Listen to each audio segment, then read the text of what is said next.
Good morning, Ms. Sue Phillips. Tell us about yourself. Thank you so much for having me to talk to your Hora readers. I'm delighted to be here. I call myself an Scenterpreneur, an entrepreneur with scent. I have been in the fragrance business for many years, 46 years, and I have started my career at Elizabeth Arden, then Lancome and Tiffany, and I love to really explore the magic and the mystery of scent. I'm originally from South Africa. I have lived in New York for many, many years, so I'm an American longer than I'm a South African. And I like to call myself, an artistic, culture-loving person who loves the arts, music, fragrance, and to really bring beautiful experiences to people. Thank you. You have 30 years of experience in the world of the perfume industry. What was the trigger? You know, my entire career has been serendipitous because I had never thought about being in the fragrance industry. I came from South Africa and wanted to be an actress because my first play, I was 10 years old in South Africa. And so when I came to America, they said, forget about that. We have 20,000 out-of-work actresses and singers. So what else do you do? And I told them I had done a business course, and as my mother always said, have something to fall back on if you're in the theater world. And so that is how I got my position at Elizabeth Arden, because I went to a headhunter, and the headhunter explained to me that there were various initiatives that I had to do, go to an immigration attorney, get my green card, and then ultimately, when I was finally legal, I got 3 job offers in 1 week. One was to work in banking, which I didn't think was for me. One was to work in design, which I didn't feel we knew anything about design because we were so fashion backwards in South Africa. And the third one was to be at Elizabeth Arden. And I got the job at Elizabeth Arden as the national training director because I was able to speak to people and perform to people, and they thought I'd be very good in training. That's how I landed up in the cosmetic industry, and I've been there for over 30 years.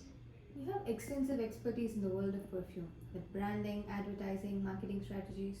What are the relationship with your customers and celebrities?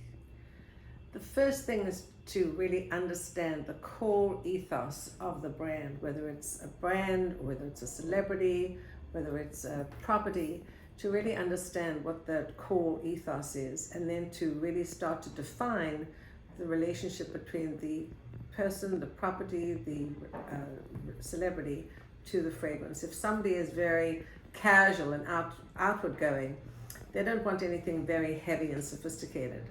And by the same token, if somebody is very sophisticated and very regal, they don't want something too casual. So it's really to understand the core essence of the person, the celebrity, or the brand, and to really be consistent.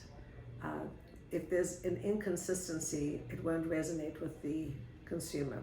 So authenticity and resonating the core essence of the brand is so important. Ms. Sue Phillips, you have many exclusive perfume brands that you have launched. What do you keep as a memory of these beautiful scents?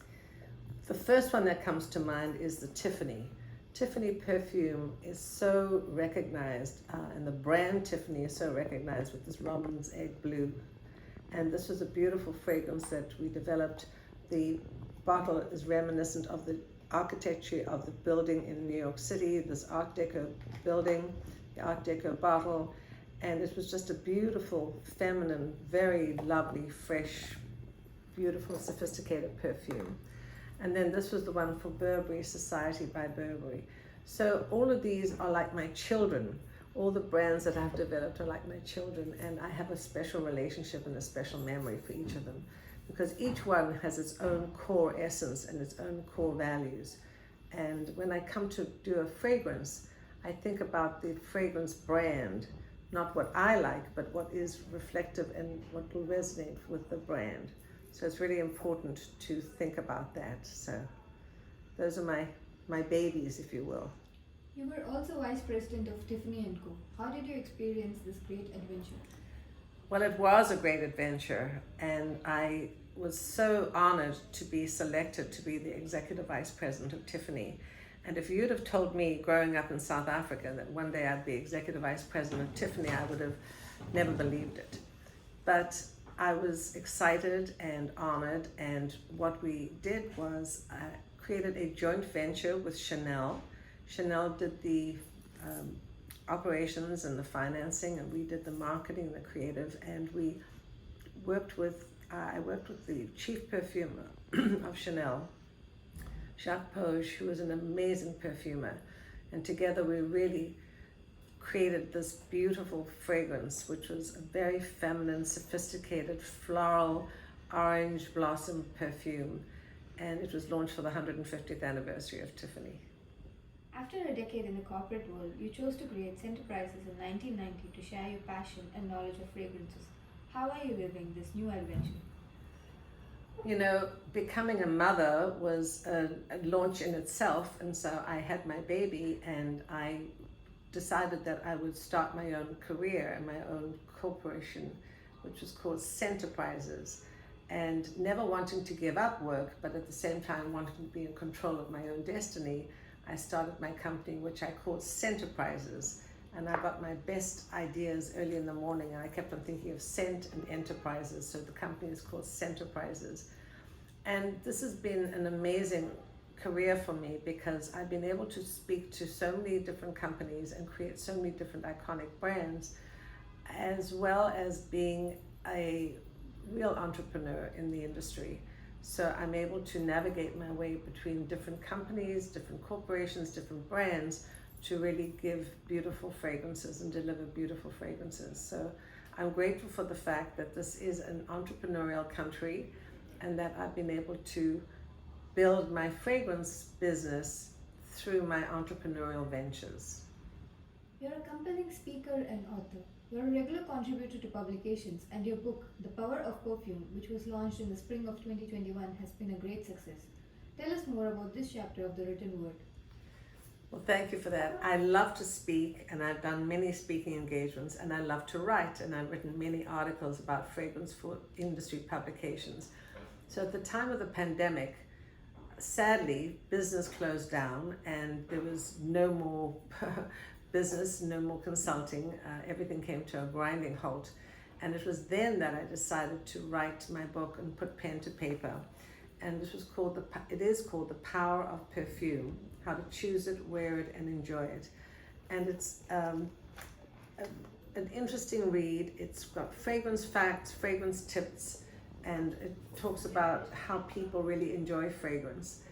And I was thrilled to write this book, and actually as a result of the book, NBC and so many publications and industry media wanted to feature the book and talk about the story. And what happened was people with COVID anosmia who had lost their sense of smell suddenly realized that they were able to find a way to get it back. So I have helped many, many people right now regain a sense of smell from COVID anosmia. And it was the result of the book that was publicized through various national TV outlets that generated the awareness of how people can really regain their sense of smell. Ms. Sue Phillips, you have also helped over 250 people with COVID who struggle with anosmia, and you have been a guest on many television shows. ABC, CBS, NBC, Inside Edition, Reuters, Fox News, as well as New York Times and Huffington Post. How did you feel about helping these people, and what message did you send to humanity? You know, I am so thrilled and delighted that I was able to help so many people regain their sense of smell. And when it first started, NBC brought in a young woman who had lost her sense of smell for 15 months. She was called a long hauler. And a long hauler is somebody who was, really had gone through this whole ordeal and had not been able to smell for many, many months. And I took her on a fragrance journey. I took her on a fragrance journey with all my perfumes. And when she got to the 14th one, she suddenly said, I smell something and it's beautiful. And she started to cry. And we all got very emotional. It was such a pivotal moment. And the fact that I was able to help her to smell with her brain, to try and get rid of all the cobwebs in her brain that was basically from anosmia, was very thrilling. And so far I've helped over 250 people.